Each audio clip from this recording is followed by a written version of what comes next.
Welcome to the Pokemon Ramble podcast. I'm your host, Hi, and this is my co I'm host. Max. And we're going to I'm talk Max. about Pokemon games, especially our favorites. So, Max, what is your favorite Pokemon game of all time? My favorite Pokemon game. I think if you look by the amount of hours, it's Pokemon Emerald. I think I have like 800 hours in there. Um, if I have to think about my personal favorite, not based on hours, I think it's Heart Gold, Soul Silver. Heart Gold Soul Silver is by far in the community being known as the best remake game. But Yeah, I from mean it's it's like a nostalgia thing, but also it's one of the games where Pokemon follow you. Yeah, I mean, I think the game is so filled with stuff to do, like outside of Gold and Silver already having so much to do.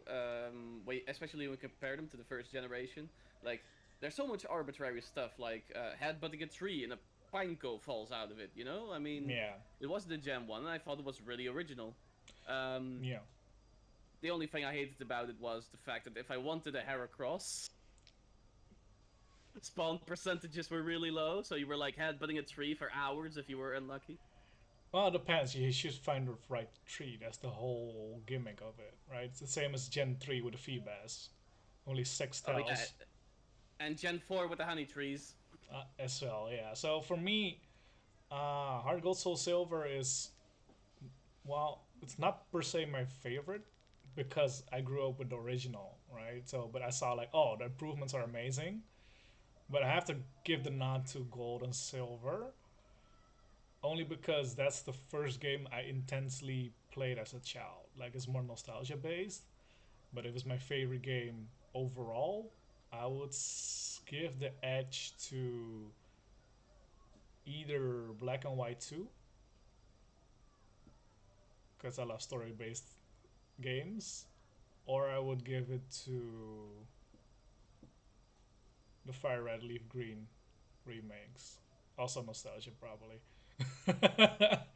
If I can tag in here, I think Black and White 2.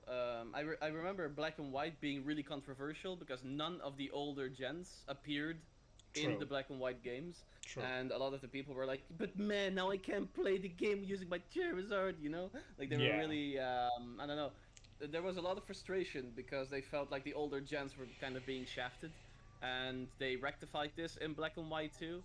And in yeah. universe they explained it by they they discovered new groups of Pokemon, you know, like as if they were always there, but you just didn't see them.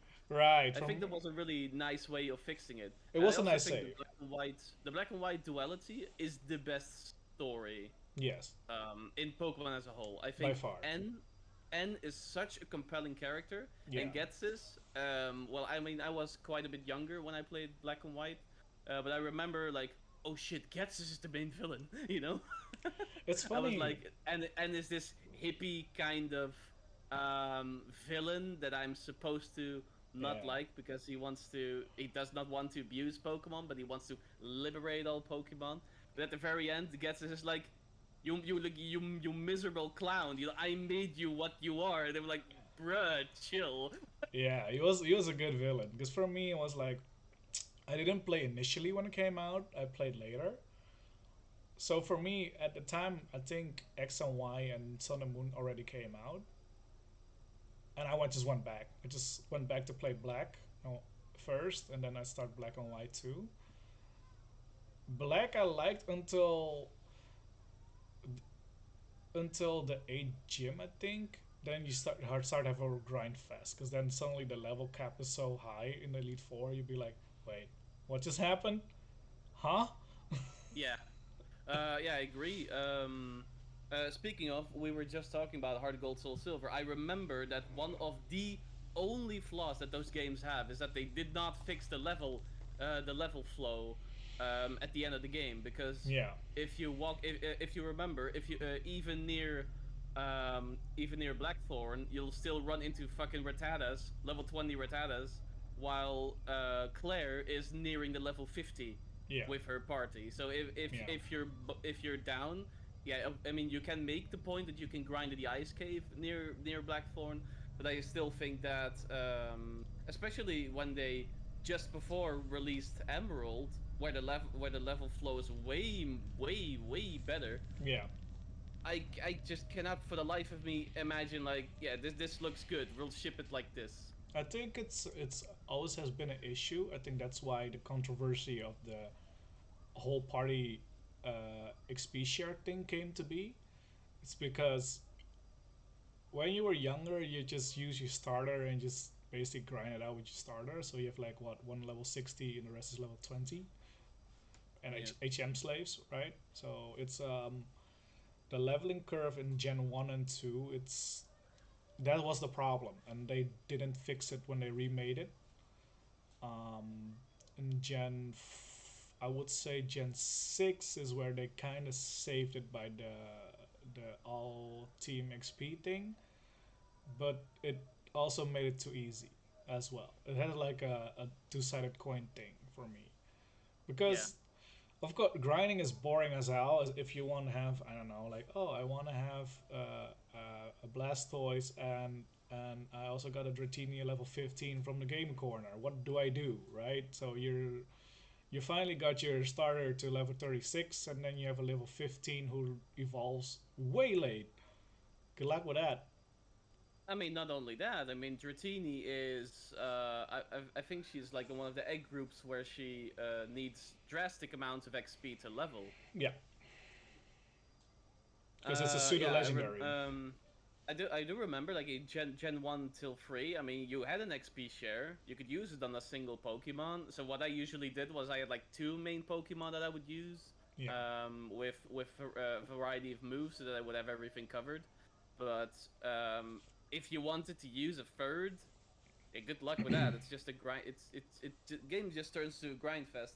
And It this does. might be a controversial opinion, but a lot of the people are saying that the games, especially starting Sword and Shield, become really easy because of the XP share. No, it is. And while I do agree, I still think it's better than the alternative, Yeah. which is turning the whole game into like, I mean, can't come up with the name of the game, but I mean, it's rather that than hours of grinding, wouldn't you say? It's true. It's true. And for me also, I think that's why I enjoyed like a Sun and Moon more than other people might do.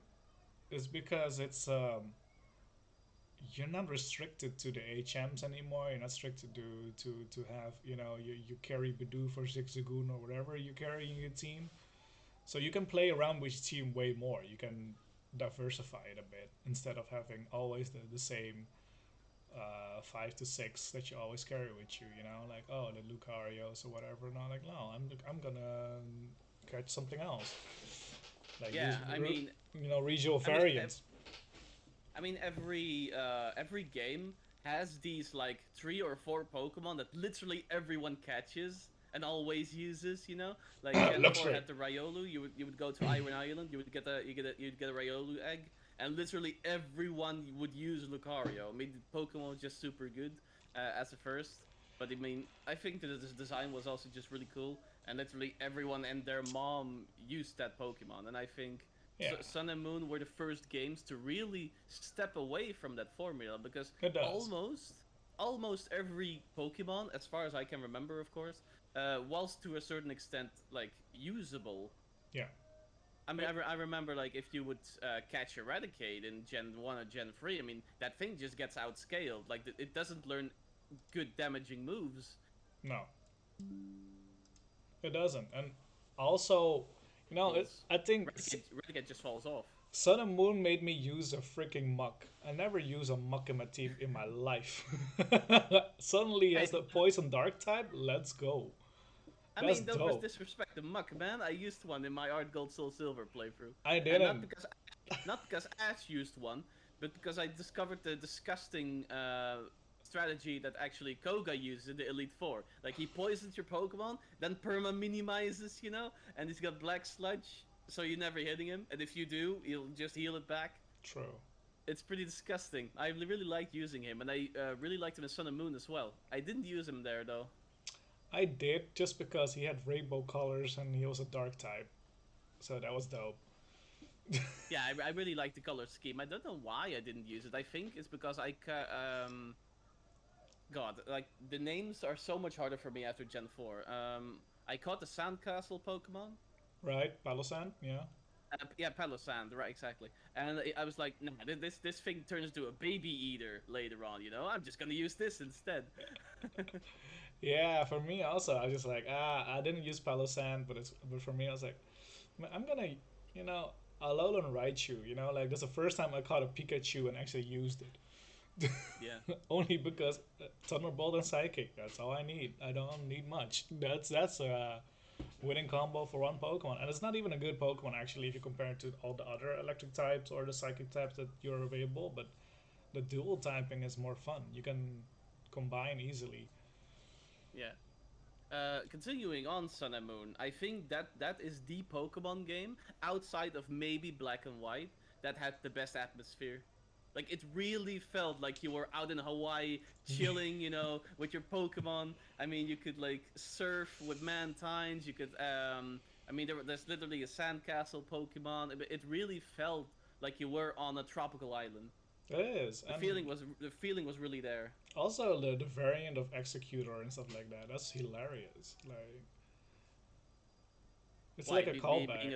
a palm tree? Yeah, but it's a callback, like because I think in the original Pokédexes it said something about its original form is way taller, Yeah. and then suddenly they came out with an actual executor with a really tall neck. I was like, that's cool. Like, but of course Pokédexes are a topic of another day because some things are not quite right in Pokédexes, and some are like, okay, that's cool.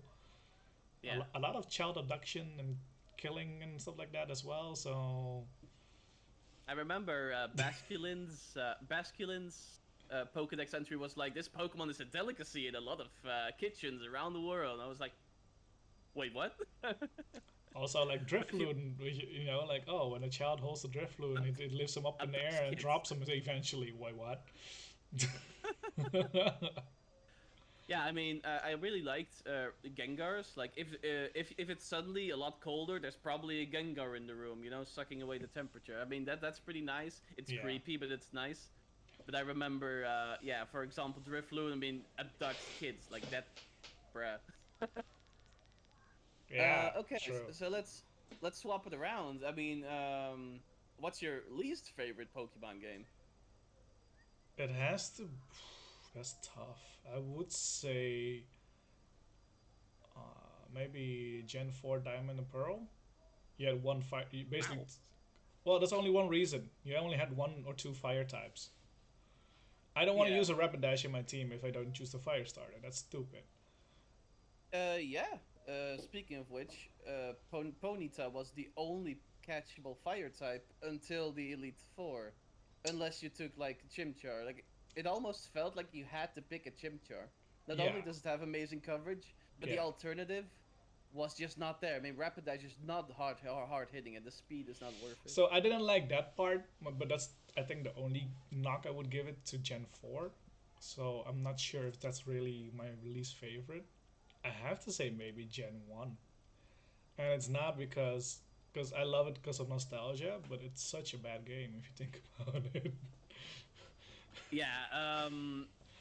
What's funny? I watched a AI president's video about this. You know that Right. meme? They actually made a point about Gen One being either like an icon because it's the first game of the series. Without Gen One, the other games would not have been here. But at the same time, even if you compare it to games during that time, Gen One was just especially bad. I mean, there Yeah, were Digimon games that had the exact same formula and were like 10 times better. true. I think the main difference, why Pokemon became so big, is because of the designs. I mean, the designs were just really inviting. I feel like, I and also think, yeah, the anime anime, the helped. anime also really helped because if you compare some of the sprites to the actual TV show, like, dude, have you seen Charmander in the game in Gen One and then in the anime? Like, it's night and day. But also, even in Gen 1, Pikachu was like a really fat mouse. It didn't even look cool. Like, they changed it in Pokemon Yellow when he got skinnier and because of the anime.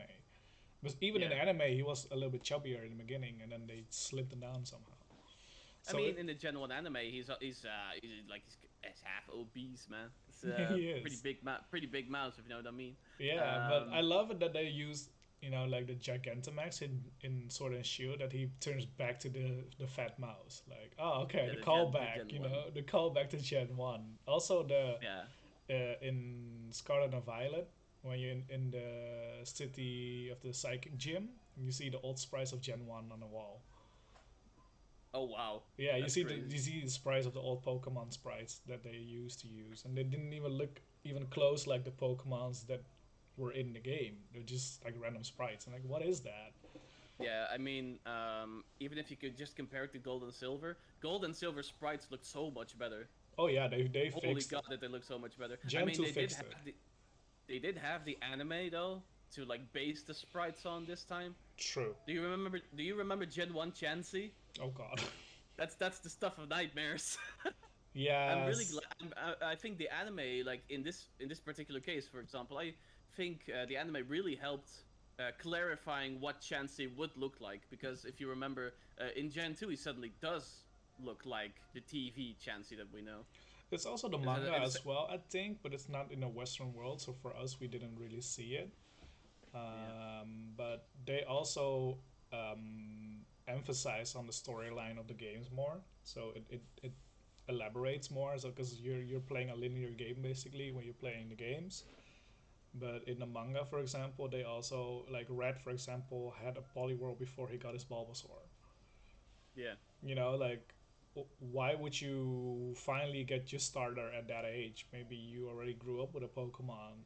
It yeah. would make sense. You I live in a mean world of it. I mean that's what I always found weird. I mean, you see children in the show, like the actual show, but also in the games, Yeah, like the youngster training times. That's like 8 year old kids. or younger. And in the TV show, remember Ash? Yeah, I'm finally 10, so I can now get my Pokemon certificate. I'm like, your dad was a Pokemon trainer. Why do you not have a Pokemon? Hell, even like Professor Oak can give everyone a starter if he wants to. Yeah, I There mean, are plenty of well, I mean, Rattata Pidgeys in the neighborhood. You can just throw a ball at them and see what happens. not even. I mean, it happened a lot. Like, of course, it was the first episode, and the anime really evolved as time went on. Because at first, it kind of clung to game mechanics, but over Yeah, time, it's like, oh yeah, you can also befriend Pokemon without using a Pokeball. yeah. Same That's like just something they came up with later. yeah, like Team Rocket and Meowth. He never got into a Pokeball ever. Oh yeah, do you remember the Meowth backstory episode Yes. where he learned to speak because he wanted to make an impression on another female Meowth, and at the very end she still hates him? Yeah, basically. Or oh, Well, it's not like she hates him, but it's because the Persian that hated him, basically, that bullied him, took care of her after she got dumped by her trainer. yeah, exactly. So it's like, okay, I see. But also, in later generations, they changed the sprite to Meow standing because of the anime. Yeah, exactly. I, And then I think it's I think it's X and Y. They changed Pikachu's call to Pika Pika, just like in the show. yeah. That was really That was really nice. So they Um, changed a lot based on anime and manga appearances. okay, I'm gonna pull it back a little. We were talking about our least favorite game. Speaking of X and Y, and I don't think this is a very controversial opinion. X and Y are my least favorite games Yeah, I can see that. because in terms of linearity, they literally felt like Gen One games. Like outside of the beaten path, there's nothing there. There's Hey, nothing there to do. let's meet on this road. Oh, I have to go that way. Okay, cool. I mean, that's the only route I could ever go to. But thank you anyway. Also, And I remember I hated after. the characters. Also, they had no storyline at all. Yeah, but that's the thing. Like the anime did more with those characters than the actual game did, The and manga did even more. I think but the idea is so good. Like you're traveling with your friends, but then you never see your friends. Like you run into them like 3 times. Like Yeah, for example, the Tierno guy. I think you fight him like once, maybe twice, and after that you don't see him again ever. yeah. like I don't know. I didn't really like that. I think it's such a wasted idea. And the, I really liked being I really liked I'm leaving the town with all my friends to become Pokemon masters, like and you wanna I'm feel the anime never a running into bit, my friends. right? Like instead of walking alone, you have a few friends around you. So I was like, oh, that's cool. Yeah, And then they kind of do it, but not really. It's like, oh, we're starting together. I was like, oh, that's a big group, guys. And then suddenly, oh, everybody disappeared. I was like, oh, never mind then. and then I don't know. Like it is difficult to pull off in a game. Like True. I do realize that because if you remember how small the DS screen was, if you fit three characters on there, that's like one third of the Honestly, screen's just gone. they could pull like what other games do is like you can switch characters. Yeah. Switch characters with different Pokemon parties. That will be cool. That would have been such a cool idea. You would have to change the entire game based on this concept, though. I mean, And I don't know. I think it would be a cool concept, maybe for in the future somewhere. look at Scarlet and Violet, right? It's not a great game, of course, and there's a lot of flaws in there, but the open world idea, and you can play with four of your friends in real life. At the same time, If they fix uh, that and make it better and actually work on a game longer than a year, I yeah, think that will be the closest thing to what we would have with characters playing with friends. You can actually play with your friends online. The problem is actually the Switch, I think. The hardware of the Switch cannot take much when it nah. comes I to mean, online gaming. if I remember correctly, the Switch is weaker than PS4, Yeah. and the PS4 came out in 2014. I think. I mean, Nintendo's really never been up there in terms of hardware after the 90s, but their No. main appeal was the different kinds of games. Because Nintendo consoles were the only games you could play Zelda on, Mario, Pokemon, and all that stuff. But It as is. time goes on, and as there are um, I mean, there's other games that give the Pokemon experience now, and those can be described as better games. I mean, I haven't really played any of them, so I'm not going into it, I'm not going too deep into it. But I think Nintendo's main selling point there is I don't know. I think it's kind of moot at this point. There is the problem also with Pokemon is their marketing. And I made that on a point of the manga is so good, is really well written and drawn and made. It will never see the light of day in anime sense, for example. The characters are Yeah, way more developed. They actually age. They deal with traumas and stuff like that as well. And it's like the anime that we're watching is a little bit. It has it too, but less because it's focused on 10-year-olds or small like young children, right? I Um, mean, you also have to remember like the main audience for the anime is children. Like it serves to suck children into the iceberg that is Pokemon. yeah, Um, because the TCG, for example, the Pokemon TCG is arguably one of the biggest. You know, same with the anime; it's one of the biggest. Like we're still talking about it to this day. That oh, Ash finally hang up his hat and is a new character now. Like oh, it's yeah, shocking, right? But I think it's also the the part that like, they don't play on nostalgia. They just try to lure in newer kids every single time. yeah, So every time the older generation want something from the Pokemon Company and Game Freak to make something more appealing to them, it won't happen. Or yeah, in a lesser sense, it will happen, but not what you like to do. Like right, Sword and Shield, for example, had a lot of slack because oh, it's next to the Let's Go games, which is basically Pokemon Go on the Switch. yeah, Um, is finally the first game that released on the Switch. It looks like a 3DS games, and they use 3DS models. Also, everybody's shitting about the trees. I was like, yeah. well, I don't really care about the trees, but and I like what they tried at least with those games, but the story is a bit weak. The characters are okay. Also, I mean, I think I also mean, because of the rivals, maybe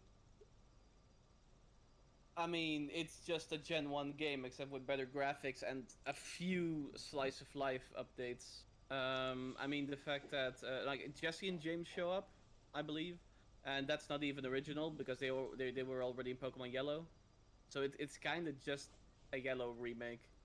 I mean, Oh, let's go. Yeah. there's a few subplot points that add to the game, but they don't really add anything to the story.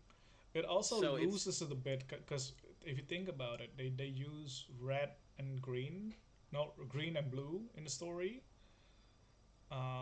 which is cool. Like it's a callback to the old games and the manga, I guess. But what did those characters do then in their journey, yeah, right? Because normally you play red. Now suddenly red is like your older trainer, and you don't even see him in the game. You see blue like what 2 3 times, and he's the gym leader. So Giovanni's already out of the story basically. What do you have left? Like the most appealing thing for me was when Giovanni was, like the big bad, also a gym lead, yeah. the last gym leader, and even even in the manga, Red actually travels with Giovanni for a bit without knowing him to be the big bad, like stuff Yeah. like that. Like that's way more interesting. Or like in Heart Gold Soul Silver, that you have a storyline with his son Silver and Giovanni. Like, oh, okay, there are some story elements into there that they kind of lose because also the catching mechanic. Oh, Pokemon Go, I get it. I understand, Yeah. right? Pokemon Go was exploding at the moment, so they try to play on it. I don't think there's ever gonna be a Let's Go Johto or whatever the fans were speculating all those years, Please no. because I I don't think mean, it's gonna work. I think if you really want to redo Gen 2 again, which I doubt you should, because Heart Gold yeah. Soul Silver is such a good game, at least do it with maybe do it with the graphics that you already have right in this gen, and then on this console you can do that, but or just make a whole nother story. Like there's so many stories you can tell. Why always have the linear remakes? Like why not, for example, what I would suggest is like, what if you play like someone who starts way different, like, oh, he lives on an island or something. Just think of something, right? Like that's how they did with anime. Like the Orange Islands was also pulled out of their pocket out of nowhere. That has nothing to do with the games at all. I really like the Orange Islands, the arc in the anime. In Gen 3, they even added a few of the Orange Islands to the main map to visit. I think it was a really neat addition. Coming back to Let's Go Pikachu and Eevee of the timelines, the timeline is beyond screwed because, as you say, like Red's older, Blue's older, Giovanni's already gone, not really the Team Rocket leader anymore. There's Mega But at the same Evolution. time, but at the same time, we do run into Archer, who, if you remember, is one of the Rocket executives in Hard Gold Soul Silver. Yes. Like Hard Gold Soul Silver and Gold and Silver, they're 2 years after the Gen 1 Gen 3 games. So the timeline for that particular game is all over the place because Archer should already be in Johto by this point to try and reunify Team Rocket again. But at the same time, Team Yeah. Rocket itself still exists, and Silphco and everything about that still gets taken over, and it's still part of the story. So I really don't know what they try to do with this game, outside of being a really obvious ploy to draw in kids. Like you can obviously tell, like the average level of the game is really, really a lot lower It than is. the normal games. Um, what you were saying about the manga being more adult. I mean, even the games, to a certain degree, become more adult as time goes on. I mean, the black and white story was a really adult story, and the protagonists were like 15, I think. Yes. That's way up from the normal like 11 or 12 years old they are. Yeah. If I remember correctly, in X and Y they're also older, I think and so. the Yeah. the story is about a weapon powered by Pokemon life that can instantly wipe out an entire population. I thought it was pretty fucking dark, by the It's way. pretty much a nuke. Um, Yeah. But also think about black and white. I think it was. Yeah, it was black and white indeed. Like there was a whole war with Pokemons and stuff like that. I was like, okay, that's new territory. I wouldn't let my child play a game like that if you think about it. I mean, if my kid's 6, and I know that X and Y has like references to Pokemon being mass murdered to power a weapon that's used to kill I don't know how much hundreds of people, and they all say this in the story. It's not implied. They just say it outright. I think, The only thing, yeah, the and only Black thing and White was that's like the kind of first stream. ambiguous, It the was like the only first stream. ambiguous thing Yeah, about the whole game is AZ, like the king, the old yeah, king, like he's 3,000 years old, and it's nowhere. It's implied that he is the king that made the weapon. That's the only reason why he's still on Earth. yeah. Um, in Oras, Omega Ruby Alpha Sapphire, they also continue this storyline. I believe, and after that, they just drop it. I don't think it's ever mentioned again. I believe what I was saying, like a few timeline videos about these games. They said basically the whole ordeal with the mass destruction weapon changed the timelines of Pokemon. Like you have a line where there's Mega Evolution is created and one without, and that's how they Yeah. split, right? But then now Pokemon is pulling more stuff out of their ass. It's like, oh, there's a new gimmick every game now. And it's like, oh, okay. So how does that work then? What does that mean? Because for example, Sun and Moon, you can still use Mega Evolution, right? Yeah. So that still fits in the Mega Evolution timeline. What about Sword and Shield then?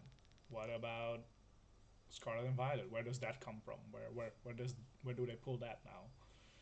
I mean, from a mechanical point of view, it's really easy to explain because I think even Game Freak commented on Mega Evolution just not being, it's not balanceable in the games as they currently are. Because the moment you unlock Mega Lucario, as you might remember, that game, I mean, it's just It's too like easy. it takes away all the difficulty. I do like that in Sun and Moon.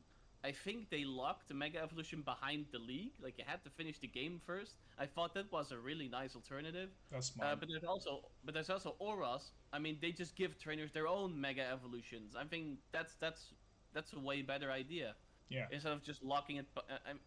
I mean, you have a game mechanic and then you lock it behind playing the entire game without the mechanic. I think that's just stupid. That's stupid design.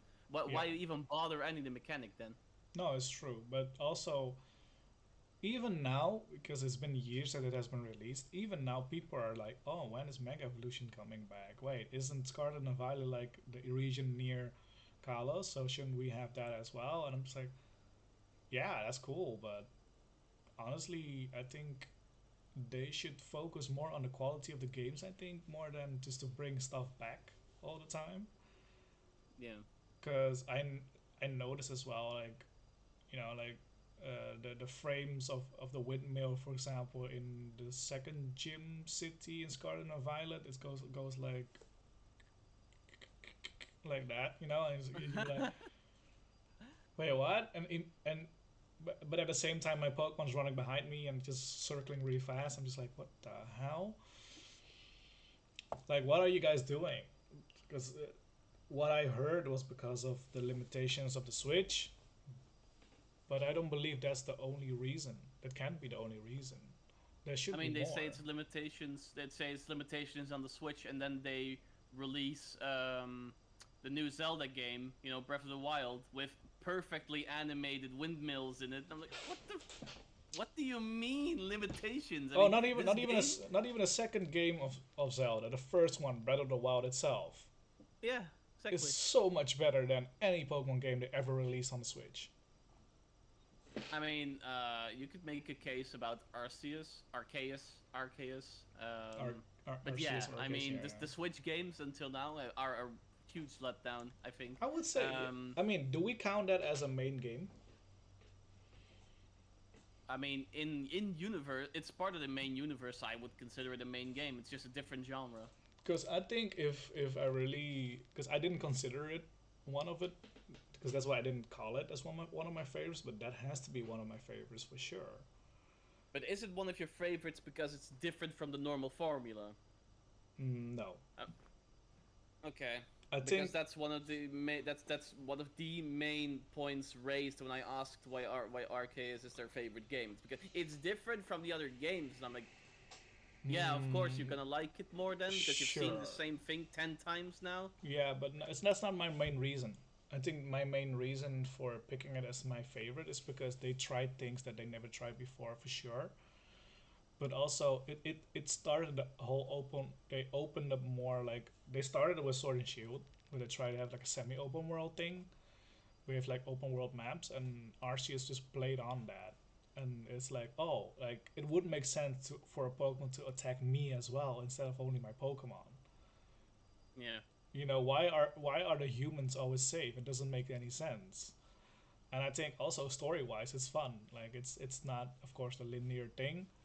You can do whatever you want. You can go shining hunt for 10 hours and then come back and start the first arc of the story.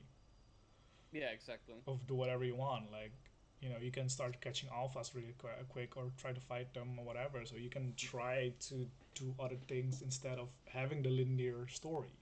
I think it's more Yeah, story wise for me that you can do whatever you want instead of I have to do it because honestly, for my favorite game all time that I play is Skyrim. The only reason why is because I never do the storyline. I never do the storyline in Skyrim. I just walk somewhere and just see what happens. yeah, And imagine a lot of people are talking about open world Pokemon game or like a Pokemon online game like an MMO stuff. There's Pokemon MMO whatever made by fans where you can do whatever you want, and I think Arceus is one of the closest thing to that, at least to have a bit of freedom and do whatever you want. I mean, Scarlet and Violet also tries it as well. You can basically challenge the 8 gym leader if you want as the first gym leader, so that's a fun thing, but the level balance isn't there. Like it would make sense, for example, if you go to the 8 gym leader and he sees, oh, you only have one badge, I switch my team up, you yeah. know, something I like that. really I really liked how in Origins, Pokemon Origins, I think it was, um, Red goes to challenge Brock, and Brock asks, "How many gym badges do you have?" And then he says, "This will be my first one."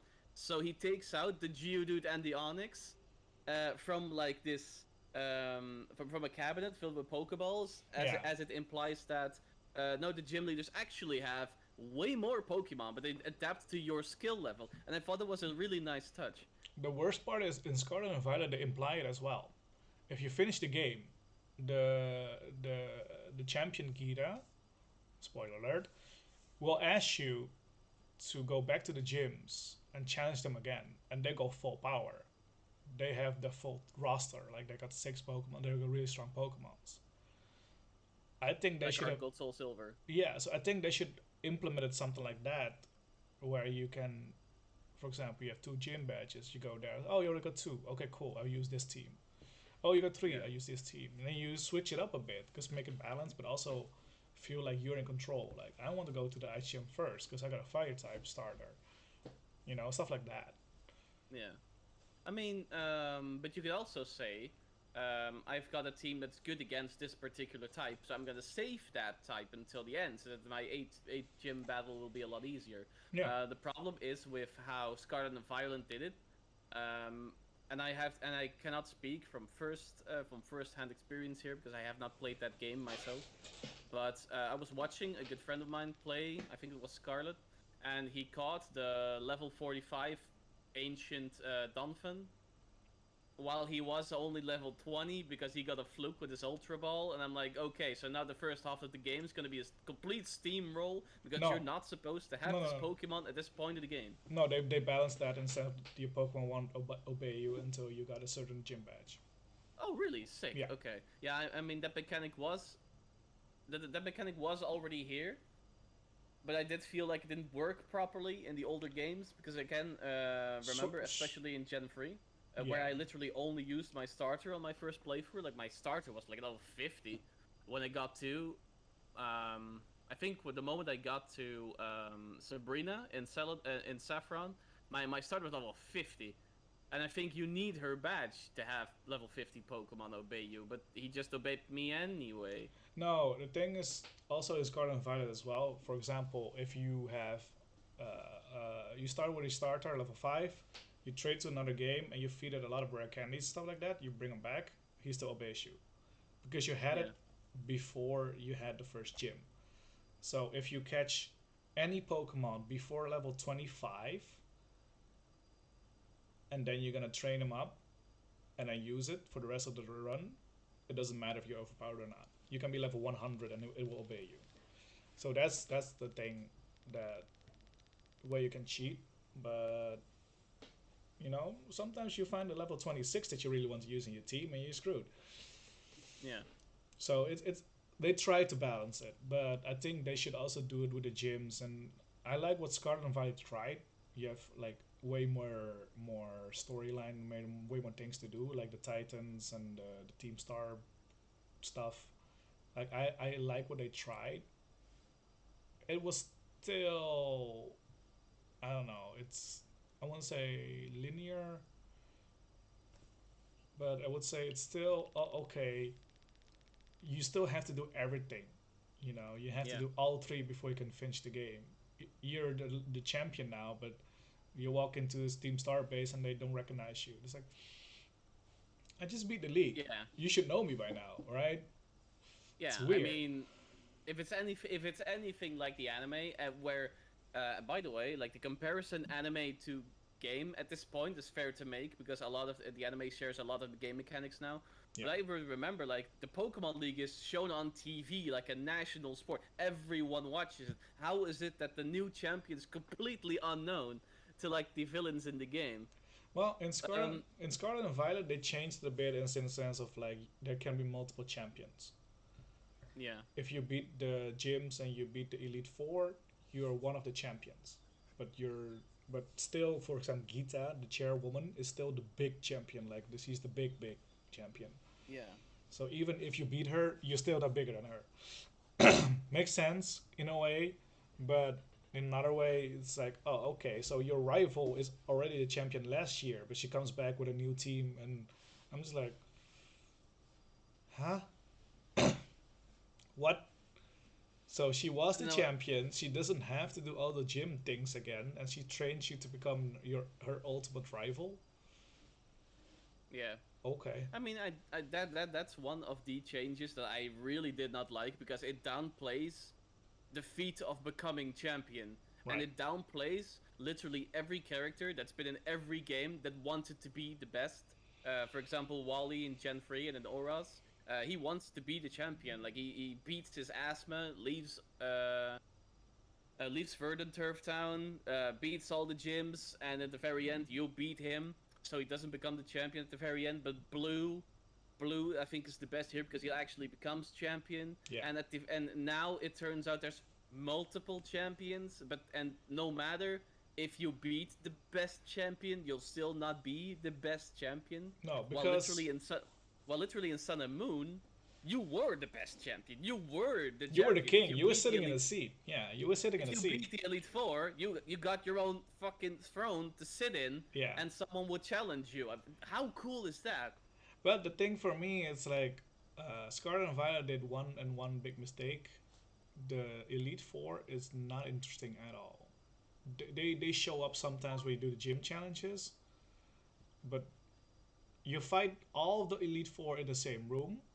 Then you go to the Yeah, champion, which is outside, and the actual boss fight is your rival. After all that, and then and that boss fight is way more fun created because you're standing in the first big city, the main city where the school is, and you're fighting in the city. So everybody's watching. That's yeah, cool. Like, okay, why didn't you do that with a gym challenge stand instead of only the rival fight? It would make more sense to, if there's a Pokemon League building that should be accessible with people in the stands. For example, you have Arvin and Penny in the storyline who are your friends. They can sit in the stands and cheer you on, for example, right? Or Nemona, who's your rival but also past champion, she can sit there as well. yeah. Do that. Why literally, if you look at the Elite Four room of Scarlet and Violet, it's so boring. Even Gen 1 tried to make it more imposing for every Elite Four to have their own room, their own door, and stuff like that. Now it's just like, oh, you beat me. Next. What? Yeah, I don't know. I also feel like the further we get into the Pokemon franchise, the less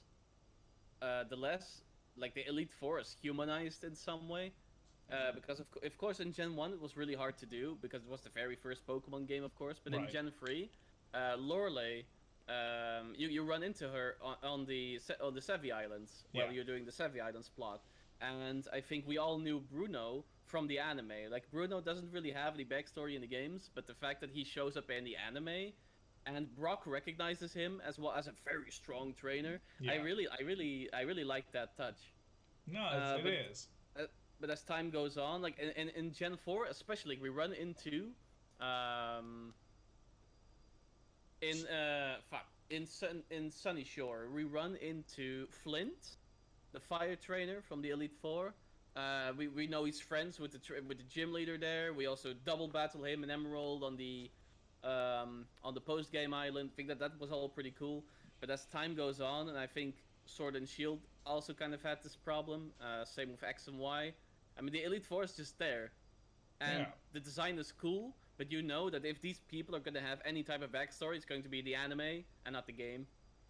Yeah, that's why I'm saying like the manga is really more fun in a way. For example, the literally all the gym leaders and Elite Four are villains, flat out villains. You know, like Lance blows up a city and shit, stuff like that. Like, wait, what?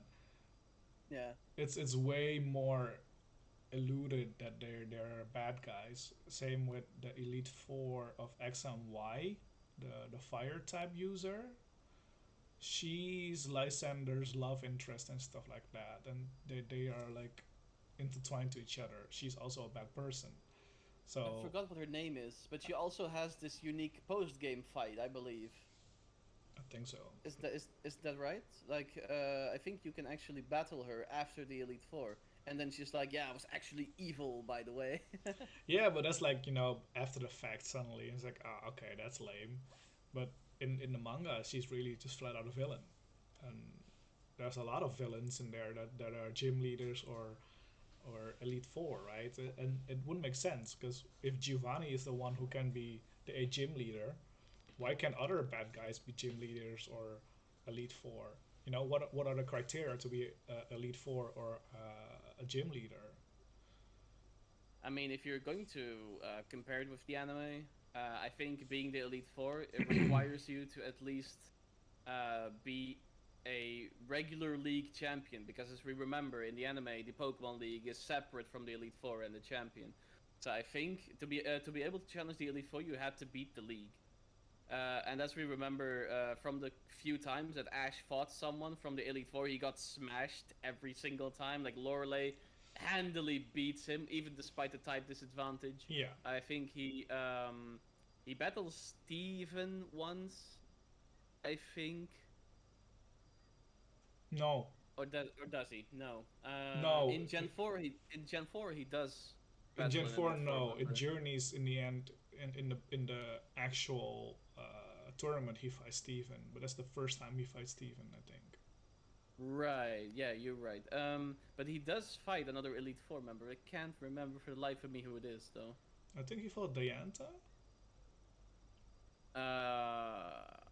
I really don't know. Let's drop it. Ah, it doesn't matter. Anyhow, funny that you mentioned Journeys. I really liked him beating Steven and Cynthia. Like it came completely out of left field.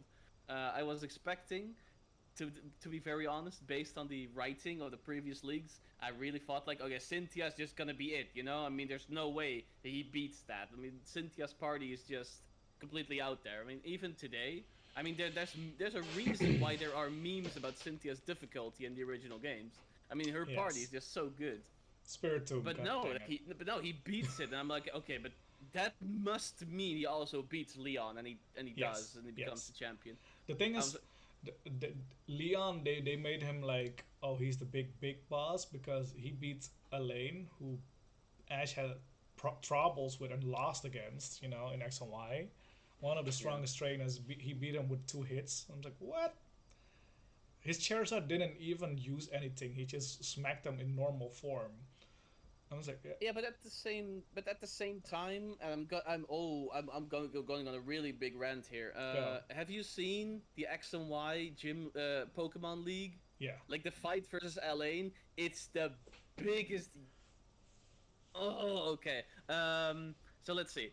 Elaine has one Pokemon left. Like just his Charizard, with the Mega Stone, and I think Ash has his own Charizard. He has his Pikachu, I believe. No, he didn't and use he do- Charizard. he didn't use Charizard. No. Okay, but he used Greninja. He used Greninja. He uses Pikachu, and he uses one other Pokemon, I believe. Talonflame, maybe? But he's got okay, so he's got like 3 Pokemon left, and Elaine has just his Charizard. And he got And Mollywop. especially just because of the type disadvantage and the fact that Greninja has Super Saiyan 5 as his move. I was like, there's no way Elaine wins this, and he wins it. It's such bad writing. It's basically we don't want to have him as champion yet. We waited for the next round. Okay. Okay, so instead of making it really close, like they I don't know. Okay, it's funny. I'm trying to think back about good Pokemon League fights, but Ash just always gets shafted for no particular reason. It's only in Sun and Moon he wins. Yeah, in Sun and Moon he wins, and it's a BO3. Like it's not even BO6, it's BO3. Like it felt so underwhelming when X and Y set him up as the best that he has ever been in terms of Pokemon, but also in terms of like knowledge. Like he played really smart. He was really nice. Yeah, and then He suddenly played at really the end, smart. let's make him lose so we can make another series Yeah, so yeah. he doesn't Like if you don't want him to win, that's absolutely fine. If you want to milk it for another season, I can get behind that because it's a $1 billion show at this point. It's $1 billion franchise, but It's the biggest. just like it felt like BS on the level of Gen 1. Like he was fighting Richie and suddenly Charizard's like, nah man, I'm not listening to you anymore. And he just loses. I'm like, bruh, like on paper you would have won this handily. And I don't know, like there's no particular reason he just stops listening. Yeah, it was, but the Charizard in Gen 1 was a lot of bullshit as well because he got it from another trainer. That's why he doesn't listen, but it doesn't make any sense at all because Yeah, and like Charmander, like Ash, Charmander was like his best friend almost, and then suddenly he evolves and becomes a dick. Okay. I think that after Pidgeotto, like Pidgeotto was Ash's bro, outside of Pikachu. But I do think like Charmander was the number 3 easy. No wait, I mean there's Bulbasaur, bro. Bulbasaur was the bro, like the entire time Ash had him with him. Oh my god, it's so hard.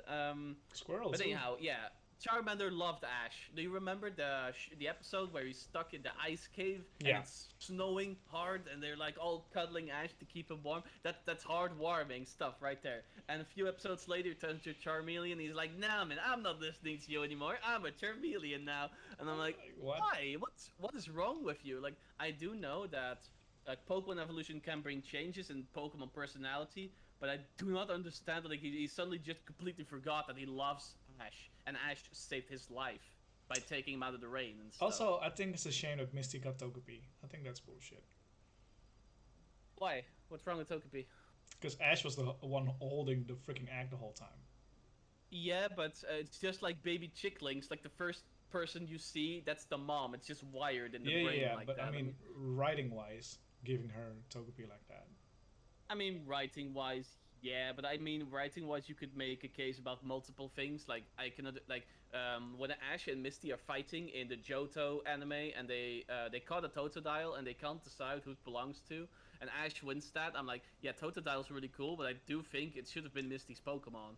Yeah.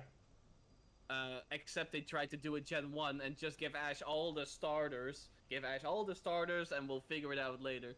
I don't know. I really didn't like that. I think Misty should have had Totodile. I like that it really he got. would have made their party more interesting. Yeah, but I like that he got a shiny Noctowl. That's cool.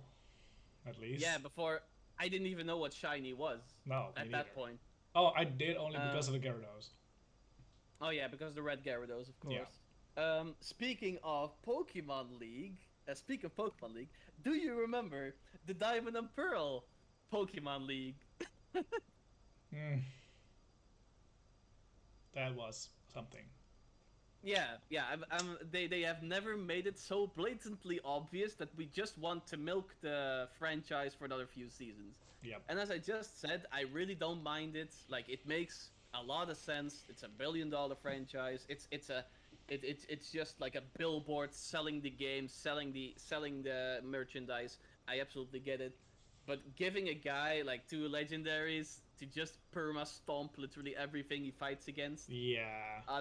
it felt really cheap, and it almost felt like, oh yeah, we don't have enough episodes left for a good league, so we just do this.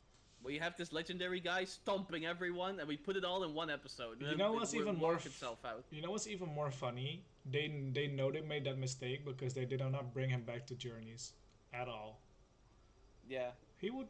I mean, imagine Darkrai and Latios, and he coming to that. I mean, he could easily replace an Alain or something like that. yeah, but it didn't. But I think even in Japan, I don't think there's ever been a dislike for anyone in the show more than Tobias. I think it's Yes, called Tobias Tobias. in the English yeah, it's Yes, Tobias in the English Tobias. version. I don't think there's ever been anyone that's hated more than he is. That's because he's just a tool for Ash to lose. He's got no personality. Like his looks are derived from what Darkrai looks like. And Yeah. the guy's got no backstory. The story is he caught a Darkrai and he turbo stomped every gym with the Darkrai, and that's how he got to the Pokemon League. So I'm thinking, like, if you turbo stomped everyone using that one Pokemon, what are your other six Pokemon like? But we never get to see those. So yeah, that's really easy. But also, it's kind of a reflection of how when the player plays Pokemon, they only use one Pokemon because it's the starter. It's kind of like the same joke. It's kind of the same thing, but your starter, unless you're doing like a randomized Nuzlocke run, you're not getting Darkrai as your starter. No, I think that's the difference here. but it's the same, right? For example, oh, I cannot beat the Pokemon League. Oh, Rayquaza, go. Yeah. I got a level 70 Rayquaza now. What's up? I mean, you just summed up my Emerald playthrough. The fact that you could catch a Rayquaza before the league, and the thing's level 70, and you just outrage literally everything. Like nah, I mean the I Elite never Four done at that. that point is just the Elite Four at that point is just a formality. Like you're Yeah, already the champion. yeah, And that's against Steven, TM Earthquake on Rayquaza, you just win that. There's no way. it's not fair. But that's why I think back to the games, the Pokemon League, they made it like it's a big thing, and then some games they didn't have the Elite Four, and people were crying about it as well. I'm just like, eh. I mean, sure, it's like almost like the beginning of the post game. I understand. You know, you have to go get to somewhere to get to the credits, I guess. But is it really necessary all the time? I mean, would be more fun if you actually have a tournament where you're fighting strong trains that you already met, like one of your rivals or gym leaders, even with the full power or something like that. That I think Scarlet and Violet tried it after the fact, Yeah. um, and so did Shield as well. They tried after the fact. Also, they tried it a bit in your rivals because you have more rivals, okay, and you're also fighting gym leaders, okay, but I think there could have been more. There could have been way more interesting things. Like, what if the trainer that you met on Route One suddenly comes out and has a really strong team? That would be hilarious, right? Young youngster Joey with his level 80 Rattata. Yeah, that's Yes, top 1% Rattata, you know. that would be Um, hilarious. but that's a really good take. That's one thing I've thought about often when I was a little bit younger. It's actually so easy to like step off the Elite Four formula. Like they've tried everything. They tried to change just about everything in this game outside of the Elite Four formula. There's an Elite Four in literally every game, and it's the exact same every time. But it's so easy to just like, oh yeah, all these characters we've introduced over the story. For example, your friends in Gen 6. How about you fight those near the Pokemon League. Like Tierno and the other guy, look guys, we also got incredibly strong, and now you have to beat us to become champion. I mean, that would have been way more fulfilling than Right. beating no name number 76 60 hours Or into the or game. have the changes like, oh, Koga went to the Elite Four, right? After Gen Yeah, 1. Have that happen naturally. Like whenever you go to the Pokemon League, every time you got different trainers, different Elite Four, because they keep switching. So you can never prepare for the Elite Four because every single time you go, there's someone else. Like, oh, what? Brock is now in Elite Four? What's happening, right? Or, huh? yeah. What is Sabrina doing here? Or whatever. Like, switch it up a little bit. Even if, like, oh, the champion's Giovanni, it's like, oh, crap. You know? I mean, that's what I've never understood about some of the gym leaders actually having the characterization that they want to be better. Like Claire, Claire wants to be an Elite Four, and she's vocal about wanting to be better than just a gym leader. But you Yes. just never fight her again after the gym fight. Even in Hard Gold Soul Silver, like Yeah. how cool would it have been if she showed up at the Elite Four or anything like that for that matter? So I think if you ever make a remake of, for example, Heart Gold Soul Silver, make it a few years later. Yeah. I mean, it's like you said, like a lot of these games have maps, like have regions where easily more than one story can be told, but they just never seem to do it. I think Black and White 2 was a really nice attempt at trying to make a like continuation of the story because Yeah. in terms of the story it made sense. A lot of the stuff that was being built in Black and White is ready in Black and White 2. There's Aspersia City, you know, where you're from. That wasn't on the original map because it's a new town and you just moved there and everything's still being constructed. Yeah. And even the gym leader is someone who just graduated trainer school, you know? I mean, Yes. it's all there and they can do it. It's just that they're too lazy to seem to do it. It's also time constraint. The Pokemon Company wants to have every single year they have to have at least what 2 games or something like that. That's like the goal. Like every year they have to have at least 2 games, and also spin-off games and stuff like that. They try to. I think it's more about money now than really creating good games or content. That's what I notice a lot with, for example, the releases of Sword and Shield, the release of Scarlet and Violet. It went so fast. I mean, you might think about it. They had the BDSP remake, right? Mm, Made by another company because Game Freak was too busy with Arceus and then Scarlet and Violet. Yeah.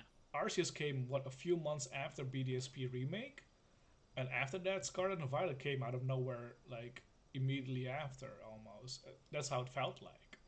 For me, I Yeah. didn't even finish BDSP yet, and Arceus came out. I didn't finish Arceus yet, and suddenly there is Scarlet and Violet. Yeah.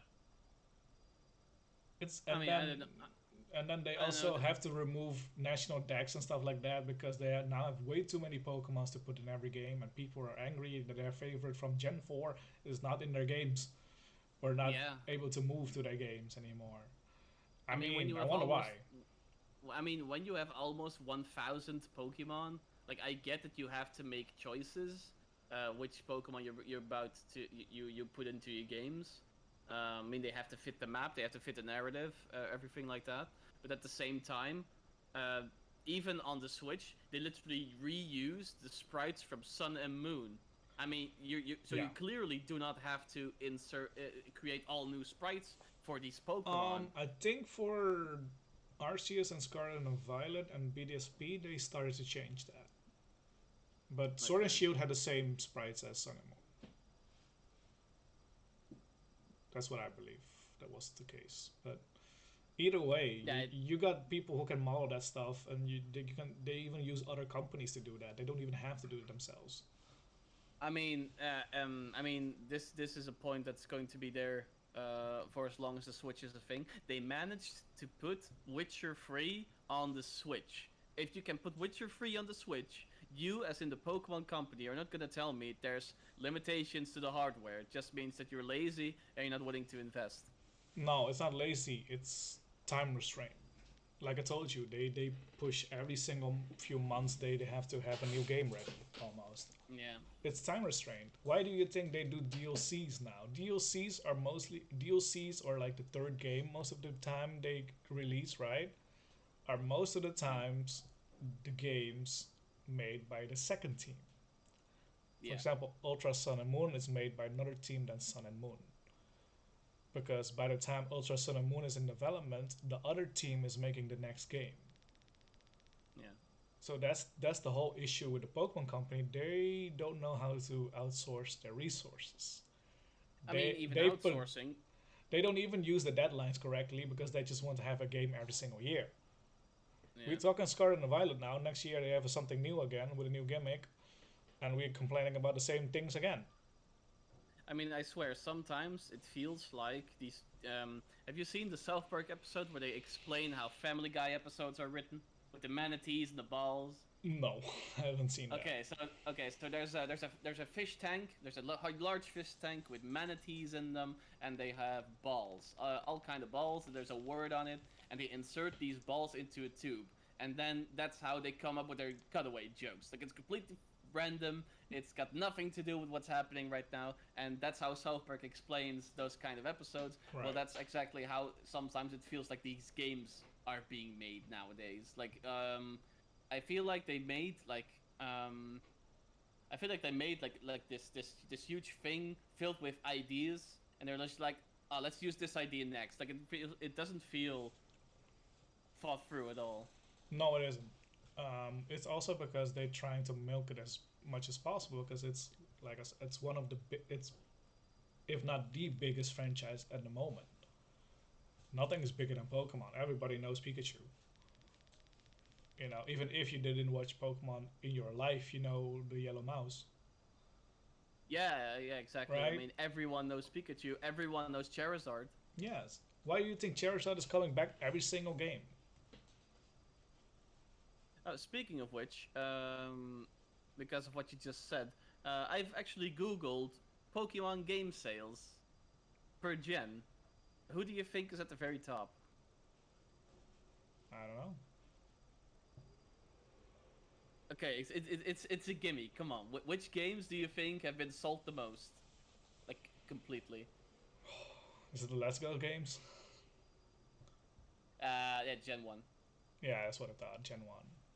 Okay, you're never gonna guess who's second place. Gen 4? Sword and Shield. Yeah, makes sense. Does it though? Cause Does it? Like, is it because it's a new game for a new console? yeah, Because I would. it was the newest game Because, on a new console, outside of Gen 1. okay, so I would have expected like Sword and Shield to be here, actually, because it's also or the DS games like Platinum, Pearl, and Diamond. Actually would have expected those because, from my point of view, I think that Diamond, Pearl, and Platinum added the most new stuff out of any Pokemon game. Like Heart Gold, Soul Silver was good, like very good. It was full of content, but I feel like Diamond and Pearl paved the way for that game. Like they Yes. introduced the attack split. They introduced literally everything that has to do with how 3D is being used in those games. Also trading, online Uh, trading. the online trading, the download, being able to download new Pokemon, download events, like it allowed for so much more to be done. Because to this day, we use this function to download new stuff to our game, and Yeah. people are saying, "Yeah, come on, man, DLC already existed back then." Well, that's not really what I mean. No. um, that's something we talked about actually before trying to record this episode. Going in an entirely different direction with this, mythical Pokemon at first had to be unlocked and had like little side stories, side quests in the games in which they appeared. For example, the Celebi with the Shrine in the Lex Forest. And as time went on, it's just like, oh, here, free mythical Pokemon. Download that stuff before it's gone forever. You can't ever download it anymore. Yeah, that's basically what they do.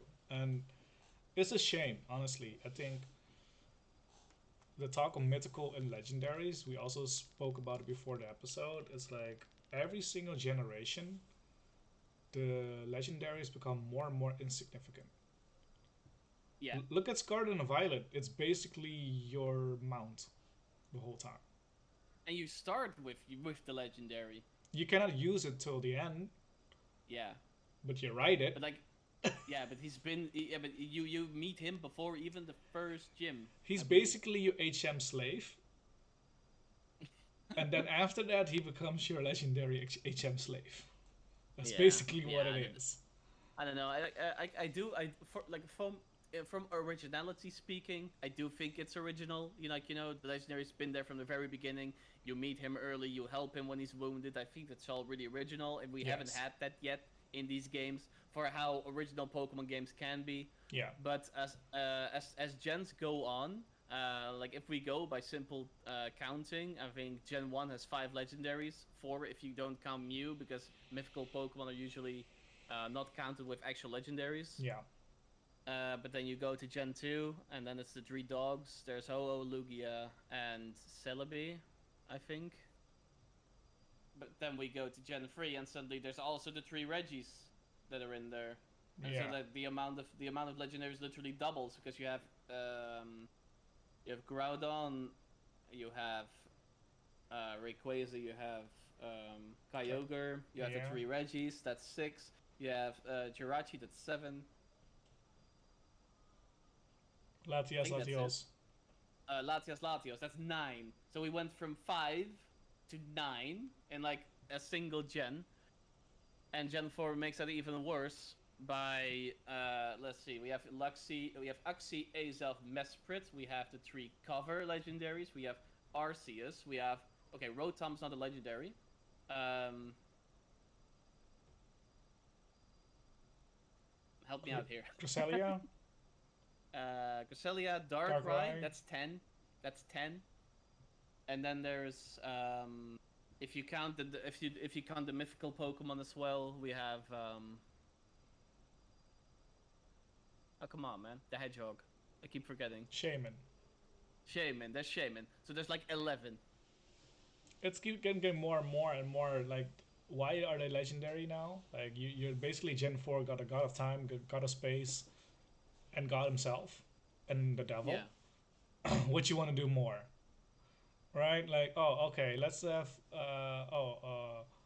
let's think of something else. I know, life or this or that. I'm just like, okay, now the I gimmicks mean, game. that's kind of what X and Y did. I mean, those legendaries are literally life and death. Yeah, If you look at but you also have the Devil himself. So why do you have life and death? Because you got God and the Devil also. It's the same thing yeah, almost. I don't know. Think about this what you will. I don't know how good this take is. I think introducing Arceus in Gen 4 was the biggest mistake that they could have ever made, I agree. because from there on, anything that's stronger than him would automatically be like, yeah, but you made this somehow, you know? Like Arceus made everyone, everything, every Pokemon, I would say and you can always play with the multiverse bullshit. Go yeah. the Dragon Ball route. We have 7 universes. I was like, oh, of course. I mean, considering, I mean, Gen 4 already establishes this, doesn't it? Because we have time and space. So Palkia also is. Palkia being there automatically means there are multiple dimensions, multiple universes, and because of the Alga, there's also multiple timelines. Yeah, So so maybe it's play already on introduced that. here. Play on that because I think if I compare it to another anime, for example, Dragon Ball plays it around like, oh, okay, before we had basically first we have God, Kami, right, on Earth. But he's not really God. No, there's also the Kais. Okay, okay, okay. Oh no, there's Supreme Kais too. I was like, oh, there's Supreme Kais now. Okay. And then Dragon Ball Super came on God of Destruction. It's like, okay, sure. And Angels. Okay. And Zeno. I was like, okay, keep going. They're just keeping one upping it the whole time. I'm just like, I mean, that's kind of the thing with Dragon Ball, but also with Bleach and all those kinds of yes, fighting anime. Like it's shonen. But I you think have to. What? Pokemon No. is now going in a direction. It's so big, they have to, almost, to make it make sense. Like I mean, the the problem is though, it feels really convoluted. it is, but it's the same thing. Because Like people are saying, like every game that you play is another universe. yeah, I I would, don't know. In terms of legendaries, it just feels like, yeah, we're actually out of ideas. We're just taking arbitrary things now and turning into a legendary I Pokemon. mean, Because Scarlet and Violet got 4 legendaries. They Yeah. sealed away, but I don't know what they do. I don't know. And they look cool. They have special moves, I guess. But honestly, if you don't know, you don't know. Like I found out after I finished the game that there are four legendaries you can unlock. Oh, I forgot about them because I don't care. Um, I got yeah, but I mean, the box did you legendary forget? already. I literally forgot. Like, oh, I found some because you find spikes on the ground and then you pull them out, and if you pull all of them out, the gate opens and you can catch them. Okay. But you also have titans in the game who also look like boss monsters as well. I'm just like, so the legendaries, I don't care anymore. Like, Yeah.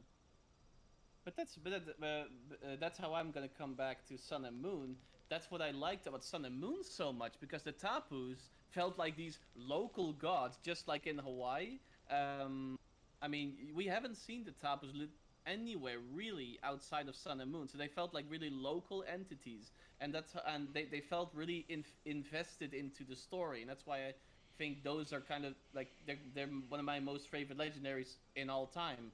I I think think it's because yeah. I think if their very they, existence, their it will. very existence and placement makes sense. I would do that too. I would maybe go in the indeed zoom out a bit and say like, oh, this area has its own legendary protector or something like that, right? Like Yeah, the thing that they missed doing with Zorua, for example, it would have been cool if you had a jungle that you could play around, like for 3C3 stuff like that, Gen 3, that you have like almost like a whole landscape like that. You have a whole jungle, and then the big protector is Zorua or something like that. Play around with that. Don't same with Zero Aura. I was like, oh, okay, here's a free gift. I was like, but you could write a whole story about this one Pokemon if you want to. yeah. Why just giving me as a mystery gift in my box and it's in my box now? I was like, yay, I got mythical, cool. I mean, why is there not like a Mario Galaxy kind of game with Jirachi, Deoxys, and Rayquaza? Can someone tell me that? I mean, we have literally three space Pokemon, especially Jirachi. Like, we haven't seen that Pokemon anywhere outside of it being able to be downloaded. Like, it doesn't have any sort of role in the games whatsoever. I mean, and it only has one film, I believe, which I really liked, by the way. I really like Jirachi. I think it's really cute. Um, A Pokemon but space game. sorry. Yeah, Pokemon space game. Yeah, that's something I'd like to Aren't they see. That's saying something like Staryu and Starmie are from space actually? because they're stars. Also, they don't know where they come from. Oh, that's fair. Can't say I remember literally every Pokedex entry, but Also, I'll take your word. the I'll take aliens your word from for it. Gen 5, I think. There are plenty of I'll, aliens now. Clefairy, I'll take your word for it. play with that. I mean, imagine Yeah, imagine Clefairies. a space traveling Pokemon game. Dude, we forgot Elgin from Gen 5. That's literally a gray alien. I meant that one. It's Gen 5. Okay, yeah. Yeah, aliens. Yeah, Behem and Algem from Gen 5. They're literally aliens. But yeah, so we have a ton of aliens now. Can we please do something in space? Make Pokemon meet Star Wars. Have like I don't know. battleships and stuff like that. You're trying. You have to. Like it's probably never going to happen, but Gen 5 showed us that we can do like really adult stories in these games. I really hope we can make like a 12, maybe 16 plus Pokemon game. It's probably not happening because a lot of the people really like the fact that the games are innocent in a way and really like to play. But I really hope that we use this universe and we use these creatures for more than just pandering towards children. Because Yeah. as our generation grows older, I mean, we grew up with Pokemon, but and I've said this like 3 times now. Like I quit Pokemon 3 times because the games just felt really uninspiring. But ultimately, I get sucked back in Same. every time, I every quit all. time. I But have I'm quit not. a lot of But time. I'm not nearly as invested as I was before. Same. I mean, for me, I still buy the games now, but it's more for me as collecting and nostalgia, and I don't really do it for the quality because I talk with my friends about it. We even played Scarlet and Violet together. We purely bought it for nostalgia. We know it's a shitty game before it came out. If you really want to play a good game on the Switch, there's so many others. Like look at Monster Hunter. Yeah. So yes, it is possible, but for me, it's pure nostalgia. Because if it's pure nostalgia, if they, for example, if they ever release a remake of Golden Sun, I'm the first one to buy it. Sorry, like you mean Sun and Moon or Gold and Silver? No, Golden Sun, the game Golden Oh, Sun, Golden Sun. Okay, right? I get it. So for me, it's pure nostalgia that I still play the Pokemon games. Like, do I really Yeah, think when I play the Pokemon games? No, yeah, exactly. I But don't. that's also like a big difference. I feel, and I cannot for the life of me like put my finger on why that is. But I felt like Gen 3, Gen 4, Gen 5, they felt way more like brainy to play. I don't know, like it felt like I had to invest more to play these games, and Ch- nowadays it's just like, yeah, I yeah, don't know, my brain's turned off, and I can't even remember any of the characters that are named in Sword and Shield because none of them matter. I do, but for me, it's more also because maybe because I'm working on a Pokemon story right now, so I do more research. Yeah, probably. But honestly, I decided because when I was trying to think of how I want to write my story, I decided to write Gen 1. Why do I write Gen 1? Gen 1 is not the best gen. Sorry, guys. But it's the easiest one to write about. It's the easiest one to start with. I almost be like, what the hell? Yeah, yeah, but for me, it's not the best gen to write about because if you really want story wise, it's gonna be Gen 5. Yeah, But I I don't know. didn't play Gen 5 when it's on its glory days when it came out. So for me, it's almost like an afterthought because I played it later. Yeah, Same with X and Y. Sun and Moon. I came back basically, so I quit around Gen after Gen 3. Gen 4, 5, 6, I had to catch up, and then after I followed the trend again. But for me, of course, Gen 1 was the first gen I ever played. I played Pokemon Green Chinese version on the Game Boy Color because I had my mom's colleague went to China and bought the game for me. I don't know Chinese. I cannot read it. I don't understand it. So for me, it's just like, cool. It's a Bulbasaur because of the anime. And the real first game I played was Gold, and from there, I just picked it up and said, okay, I think Gen 2 is better than Gen 1, at least. yeah. Gen 3 is if I purely look at gens, I think Gen 3 is the most uh, evolving one, together with Gen 4. Gen 3, 4 really evolved to the genre a bit.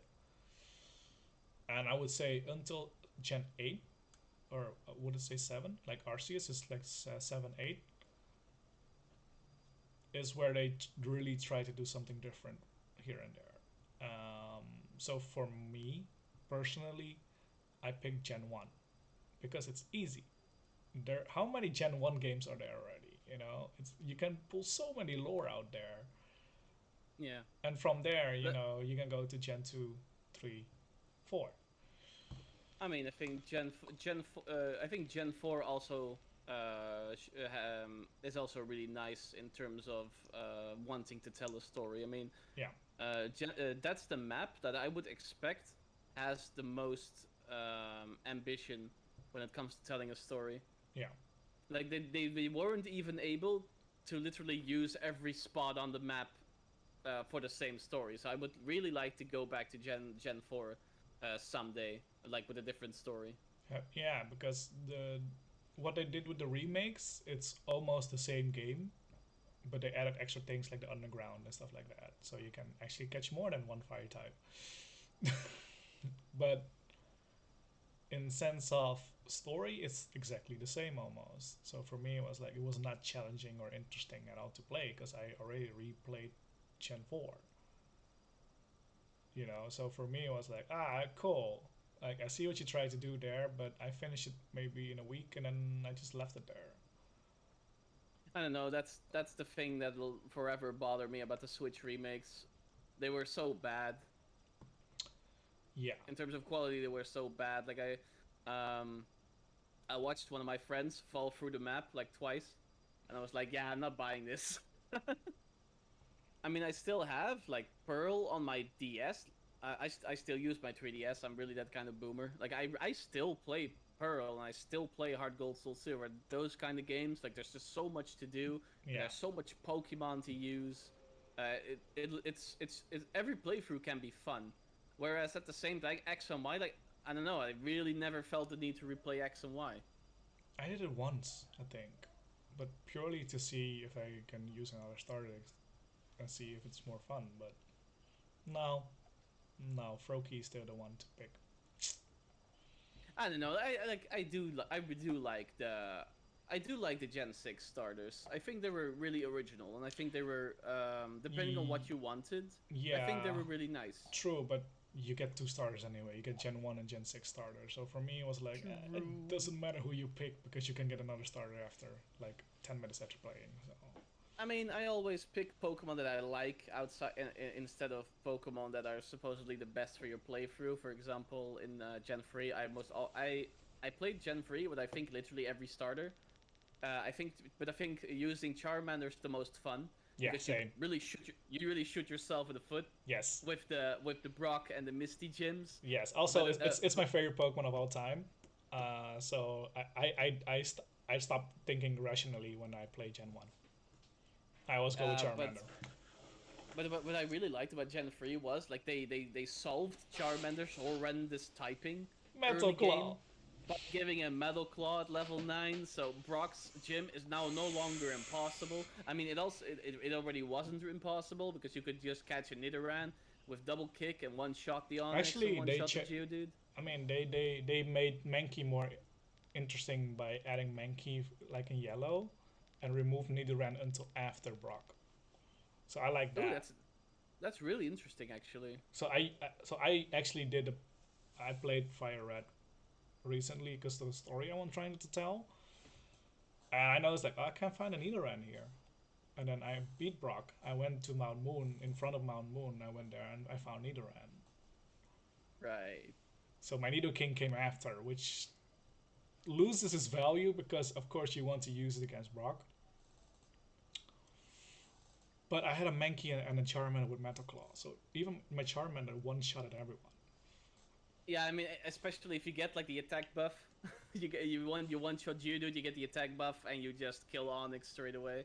It's I don't game. know, like I think Brock gets a little bit too shafted by type disadvantage. I Yes. really would like to see that if I think that Roxanne did that really well in Gen 3. Like she got Rock Tomb, like and Nose Pass was really tanky. Like even with Trico, you're not one-shotting that. You're not even two-shotting it with No. Absorb, I believe. No. But he has Rock Tomb, so he can slow you and then kill you. And I think that was, I mean, I don't know how much of that was actually thought through. Like I have that with a lot of decisions that the Game Freak makes. But I think that from a difficulty standpoint, I really liked her having Rock Tomb because it really Yeah. added to the difficulty. I saw a playthrough of people playing Kaizo. Roxanne is already like too hard. Oh, I've downloaded Kaizo. Like I do want to play it sometime, but I haven't gotten around to it yet. Yeah, But the fact that Roxanne like is already.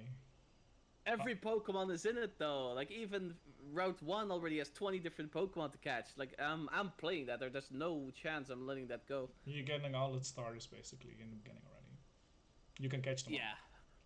Yeah, yeah. You can and you can like almost everything is catchable between the first few gyms, so you're already almost directly able to make your perfect party. But yeah, But let's talk about fan games in another day. I think it's a good yeah, time to wrap up. yeah, Um, I think so. do you have some closing words about what we talked about today? Do you got some insights or? Closing words. I mean, we got off track a lot, but that's the point of the show. Um, I think that if we, I don't know, I really don't know if we even have an audience, but if we have, like, if we would, I would like people leaving comments about random stuff we can throw in to also talk about. I think that would be really fun. Outside of that, no, not really. Good. Now for me as well, I think I didn't change my mind per se, but I would say, yeah, I forgot about Arceus.